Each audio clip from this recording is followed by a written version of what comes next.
Hello friends, ಎಲ್ಲರಿಗೂ ನಮಸ್ಕಾರ. ಇವತ್ತಿನ ಒಂದು ವಿಡಿಯೋದಲ್ಲಿ ತುಂಬಾ ಜನ ಬಂದು SSP ಸ್ಕಾಲರ್ಶಿಪ್ ಬಗ್ಗೆ ಅಪ್ಡೇಟ್ ಕೊಡಿ ಬ್ರೋ ಅಂತ ಹೇಳ್ಬಿಟ್ಟು ತುಂಬಾ ಜನ ಕೇಳ್ತಿದ್ರಿ. ನೆನ್ನೆ Q&A ಎಪಿಸೋಡ್ ಕೂಡ ಮಾಡಿದ್ವಿ.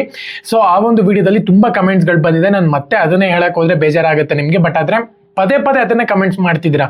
ಸೊ ಹಂಗಾಗಿ ಅದಕ್ಕೋಸ್ಕರನೇ ಮತ್ತೆ ಇನ್ನೊಂದು ವಿಡಿಯೋ ಮಾಡಬೇಕಾಗಿತ್ತು. ಸೊ ಇನ್ನ ಚಾನಲ್ಗೆ ಸಬ್ಸ್ಕ್ರೈಬ್ ಮಾಡ್ಕೊಂಡಿಲ್ಲ ಅಂದ್ರೆ ಸಬ್ಸ್ಕ್ರೈಬ್ ಮಾಡ್ಕೊಂಡು ಪಕ್ಕದಲ್ಲಿರುವಂತಹ ಒಂದು ಬೆಲ್ ಐಕಾನ್ ಕ್ಲಿಕ್ ಮಾಡೋದು ಮರಿಬೇಡಿ. ಸಬ್ಸ್ಕ್ರೈಬ್ ಮಾಡ್ಕೊಂಡ್ರೆ ಮಾತ್ರ ನಿಮ್ಗೆ ನೋಟಿಫಿಕೇಶನ್ ಬರ್ತದೆ. ಅದಕ್ಕೋಸ್ಕರ ಸಬ್ಸ್ಕ್ರೈಬ್ ಮಾಡ್ಕೊಳ್ಳಿ. ಬನ್ನಿ ಬಿಡೋಣ, ಸ್ಟಾರ್ಟ್ ಮಾಡೋಣಂತೆ.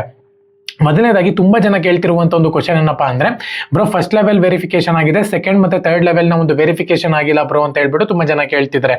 ಸೊ ಅದಕ್ಕಿಂತ ಮುಂಚೆ ಯಾರೆಲ್ಲ SSP ಸ್ಕಾಲರ್ಶಿಪ್ಗೆ ಅಪ್ಲೈ ಮಾಡಿದ್ರಿ ಅವ್ರಿಗೆ ಅಮೌಂಟ್ ಅನ್ನುವಂಥದ್ದು ಬರೋಕ್ಕೆ ಶುರುವಾಗಿದೆ ಅಂತ ಹೇಳ್ಬೋದು. ಮತ್ತೆ ಇನ್ನೊಂದು 2025 ಮತ್ತೆ 26ನ ಒಂದು ಸ್ಕಾಲರ್ಶಿಪ್ ಯಾರೆಲ್ಲ ಅಪ್ಲೈ ಮಾಡಬೇಕು ಅಂತ ಇದ್ರಿ, ಸೊ ಅವ್ರಿಗೆ ಡೇಟ್ ಅನ್ನುವಂಥದ್ದು 15ನೇ ತಾರೀಕು ನಿಮ್ಗೆ ಇಲ್ಲಿ ಲಾಸ್ಟ್ ಡೇಟ್ ಕೊಟ್ಟಿದ್ದಾರೆ ಅಂತಾನೆ ಹೇಳ್ಬೋದು. ಇನ್ನ ಯಾರೆಲ್ಲ ನಿಮ್ಮ ಒಂದು ಡಿಪಾರ್ಟ್ಮೆಂಟ್ ಅಂಡರ್ 15ನೇ ತಾರೀಕು ಲಾಸ್ಟ್ ಡೇಟ್ ಇದೆ, ಪ್ರತಿಯೊಬ್ರು ಕೂಡ ಮರಳಿ ಚೆಕ್ ಮಾಡಿಕೊಂಡು ಅಪ್ಲೈ ಮಾಡಬೇಕಾಗುತ್ತೆ. ಇದೊಂದು ರಿಮೈಂಡರ್ ತರ ಮಾಡಿದೆ ನಿಮಗೆ. ತುಂಬಾ ಜನ ಬಂದು ಇನ್ನು ಅಪ್ಲಿಕೇಶನ್ ಹಾಕಿರಲ್ಲ, 15ನೇ ತಾರೀಕು ಲಾಸ್ಟ್ ಡೇಟ್ ಇದೆ, ಯಾವ ಡಿಪಾರ್ಟ್ಮೆಂಟ್ ಅಂತ ಹೇಳ್ಬಿಟ್ಟು ಚೆಕ್ ಮಾಡಿಕೊಂಡು ಪ್ರತಿಯೊಬ್ರು ಕೂಡ ಅಪ್ಲಿಕೇಶನ್ಗೆ ಫಿಲ್ ಮಾಡಬೇಕಾಗುತ್ತೆ. 15ನೇ ತಾರೀಕು ತನಕನೂ ಕೂಡ ಕೊಟ್ಟಿದ್ದಾರೆ. ಓಕೆನಾ. ಸೊ ಯಾರ್ದೆಲ್ಲ ವೆರಿಫಿಕೇಶನ್ ಆಗಿಲ್ಲ 2024 ಮತ್ತೆ 25ನೇ ಸಾಲಿನೋ ಮತ್ತೆ 25-26ನೇ ಸಾಲಿಂದು ಯಾರ್ದೆಲ್ಲ ವೆರಿಫಿಕೇಶನ್ ಆಗಿಲ್ವೋ ಅವರೆಲ್ಲರೂ ಕೂಡ ಬ್ರೋ ನಮ್ಗೆ ಇನ್ನೂ ಕಾಲ್ ಬಂದಿಲ್ಲ ಬ್ರೋ, ನಾನು ಎಲ್ಲಿಗೋಗಿ ವೆರಿಫಿಕೇಶನ್ ಮಾಡಿಸ್ಬೇಕು ಅಂತ ಹೇಳ್ಬಿಟ್ಟು ತುಂಬಾ ಜನ ಕೇಳ್ತಿದ್ದಾರೆ. ಸೊ ಮೊದಲನೇದಾಗಿ ನಾನು ನಿಮ್ಗೆ ಅಪ್ಡೇಟ್ ಕೊಡ್ತಿದ್ದೀನಿ. ನೀವು ಇನ್ನ ವೆರಿಫಿಕೇಶನ್ ಆಗಿಲ್ಲ, ನಿಮ್ಮ ಒಂದು ಅಪ್ಲಿಕೇಶನ್ಸ್ ಇಂದ ವೆರಿಫಿಕೇಶನ್ ಆಗಿಲ್ಲ ಅಂದ್ರೆ ದಯವಿಟ್ಟು ತಾಲೂಕು ಆಫೀಸ್ಗೆ ಹೋಗ್ಬಿಟ್ಟು ನೀವು ಅಪ್ಲಿಕೇಶನ್ಗೆ ವೆರಿಫಿಕೇಶನ್ ಮಾಡಿಸ್ಕೊಳ್ಳಿ. ನಾನು ಪದೇ ಅದನ್ನೇ ಹೇಳ್ತಿದ್ದೀನಿ. ಏನಕ್ಕಪ್ಪ ಅಂದ್ರೆ ನೀವು ಅದನ್ನೇ ಕೇಳ್ತಿದ್ದೀರಾ, ಬ್ರೋ ನಂದಿನ ವೆರಿಫಿಕೇಶನ್ ಆಗಿಲ್ಲ, ಅಮೌಂಟ್ ಅಪ್ಡೇಟ್ ಆಗಿಲ್ಲ. ಅದನ್ನೇ ಹೇಳ್ತಿದ್ದೀನಿ. ಪ್ರತಿಯೊಬ್ರು ಕೂಡ ಹೋಗಿ ವೆರಿಫಿಕೇಶನ್ ಮಾಡಿಸ್ಕೊಳ್ಳಿ ತಾಲೂಕು ಆಫೀಸ್ಗೆ ಹೋಗಿ. ಓಕೆನಾ. ಅವ್ರೆಲ್ಲಿ ಹೇಳ್ತಾರೋ ಅಲ್ಲಿ ಹೋಗ್ಬಿಟ್ಟು ಮರಳಿ ಇನ್ನೊಂದ್ಸತಿ ವೆರಿಫಿಕೇಶನ್ ಮಾಡಿಸ್ಕೊಳ್ಳಿ. ಎರಡೆರಡು ಸತಿ ವೆರಿಫಿಕೇಶನ್ ಮಾಡಿಸುವಂತ ಒಂದು ಅವಶ್ಯಕತೆ ಇಲ್ಲ. ವೆರಿಫಿಕೇಶನ್ ಆದ್ಮೇಲೆ ತುಂಬಾ ಜನಕ್ಕೆ ಕಾಲ್ ಬರ್ತಿದೆ. ಸೊ ಹಂಗಿದ್ರೆ ಮತ್ತೆ ಮರಳಿ ಹೋಗಿ ವೆರಿಫಿಕೇಶನ್ ಮಾಡಿಸೋ ಅವಶ್ಯಕತೆ ಇಲ್ಲ. ಸೊ ತುಂಬಾ ಜನಕ್ಕೆ ಏನಾಗ್ತಿದೆ ಅಂದ್ರೆ ಆಫ್ ಅಮೌಂಟ್ ಬರ್ತಿದೆ. ಇವಾಗ 18,000 ಇತ್ತು ಅಂದ್ರೆ 3,000 ಅಪ್ಡೇಟ್ ಆಗೋದು, 2,000 ಅಪ್ಡೇಟ್ ಆಗೋದು, 5,000 ಅಪ್ಡೇಟ್ ಆಗೋದು. ಸೊ ಈ ತರ ಬರ್ತಿದೆ. ಸೊ ನಿಮ್ದು ವೆರಿಫಿಕೇಶನ್ ಆಗಿದ ತಕ್ಷಣ ಅಮೌಂಟ್ ಅಪ್ಡೇಟ್ ಆಗಿದೆ ಅಂದ್ರೆ ಅದು ಬರೋ ತನಕ ವೇಟ್ ಮಾಡಿ. ಅದು ಅಮೌಂಟ್ ಬಂದಿದೆ ಅಂದಾಗ ನೆಕ್ಸ್ಟ್ ಅಪ್ಡೇಟ್ ಆಗೋ ತನಕ ನೀವು ವೇಟ್ ಮಾಡಬೇಕಾಗುತ್ತೆ. ಖಂಡಿತವಾಗ್ಲೂ ಕೂಡ ಅಪ್ಡೇಟ್ ಆಗುತ್ತೆ. ನಿಮ್ಗೆ ಎಷ್ಟು ಅಮೌಂಟ್ ಯಾವ ಒಂದು ಡಿಪಾರ್ಟ್ಮೆಂಟ್ ಅಂಡರ್ ನೀವು ಅಪ್ಲೈ ಮಾಡಿದ್ರಿ, ಎಷ್ಟು ಅಮೌಂಟ್ ಅನೌನ್ಸ್ಮೆಂಟ್ ಮಾಡಿದ್ರು, ಎಷ್ಟು ಅಮೌಂಟ್ ನಿಮಗೆ ಸ್ಕಾಲರ್ಶಿಪ್ ಬರಬೇಕು ಅಷ್ಟೇ ಬರುತ್ತೆ. ಇವಾಗ ವಿದ್ಯಾಸಿರಿ 15,000 ಅಂತ ಹೇಳಿದಾಗ ನಿಮ್ಗೆ 13,000, 12,000, 8,000 ಬಂದಿದೆ ಅಂದಾಗ ನೆಕ್ಸ್ಟ್ ಅಪ್ಡೇಟ್ ಆಗೋ ತನಕ ವೇಟ್ ಮಾಡಿ. ಖಂಡಿತವಾಗ್ಲೂ ಕೂಡ ಅಪ್ಡೇಟ್ ಆಗುತ್ತೆ. ಯಾವಾಗ ಬರುತ್ತೆ ಅಂತ ಗೊತ್ತಿಲ್ಲ, ಬಟ್ ಖಂಡಿತವಾಗ್ಲೂ ಕೂಡ ಅಪ್ಡೇಟ್ ಆಗುತ್ತೆ. ಅಪ್ಡೇಟ್ ಆಗೋ ತನಕ ನೀವು ವೇಟ್ ಮಾಡ್ಬೇಕಷ್ಟೇ.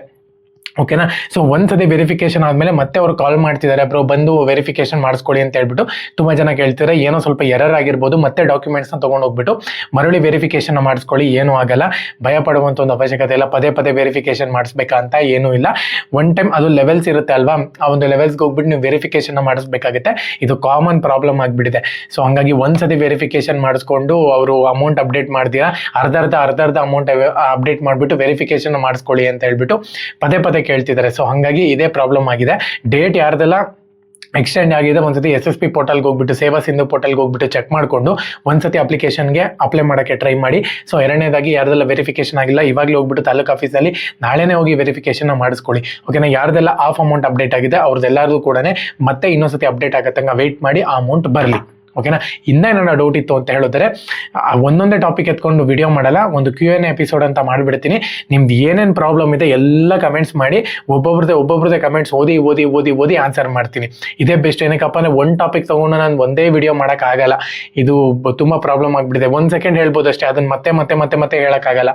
ಸೊ ಹಂಗಾಗಿ ಮೊನ್ನೆ ಹೆಂಗೆ ನಾನು ಕ್ವಶನ್ ಅಂಡ್ ಆನ್ಸರ್ ಎಪಿಸೋಡ್ ಮಾಡಿದೆ, ತುಂಬ ಜನ ಕಮೆಂಟ್ ಮಾಡಿದ್ರು, ಎಲ್ಲರಿಗೂ ಅಲ್ಲೇ ಉತ್ತರ ಸಿಕ್ಬಿಡ್ತು, ಒಂದೇ ವಿಡಿಯೋದಲ್ಲಿ ಉತ್ತರ ಸಿಕ್ಬಿಡ್ತು, ವಿತ್ ನೇಮ್ ಸಮೇತ ಹೇಳ್ಬಿಟ್ಟೆ. ಸೊ ಹಂಗಾಗಿ ವಿಡಿಯೋ ಕಮೆಂಟ್ ಸೆಕ್ಷನ್ ಅಲ್ಲಿ ನಿಮ್ಮ ನೇಮು ಏನ್ ಪ್ರಾಬ್ಲಮ್ ಆಗಿದೆ ಅಂತ ಹೇಳಿದ್ರೆ ನೆಕ್ಸ್ಟ್ ನಾಳೆನೇ, ಇವತ್ತಿನ ವಿಡಿಯೋ ಕಮೆಂಟ್ ಮಾಡಿದ್ದೀರಾ ಅಂದ್ರೆ ನಾಳೆನೇ ಏನ್ ಪ್ರಾಬ್ಲಮ್ ಆಗಿದೆ ಅಂತ ಹೇಳ್ಬಿಟ್ಟು ಒಂದು ವಿಡಿಯೋ ಮಾಡಿ ನಿಮ್ದೆಲ್ಲ ಕಮೆಂಟ್ಸ್ ಓದ್ಬಿಟ್ಟು ಒಂದೇ ವಿಡಿಯೋದಲ್ಲಿ ಆನ್ಸರ್ ಮಾಡ್ಬಿಡ್ತೀನಿ. ಓಕೆನಾ.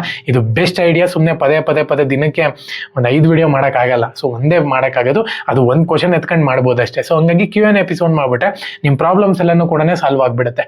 ಸೊ ಕಮೆಂಟ್ ಮಾಡಿ. ಎಲ್ಲರಿಗೂ ಕೂಡ all the best. Jai Hind, Vande Mataram.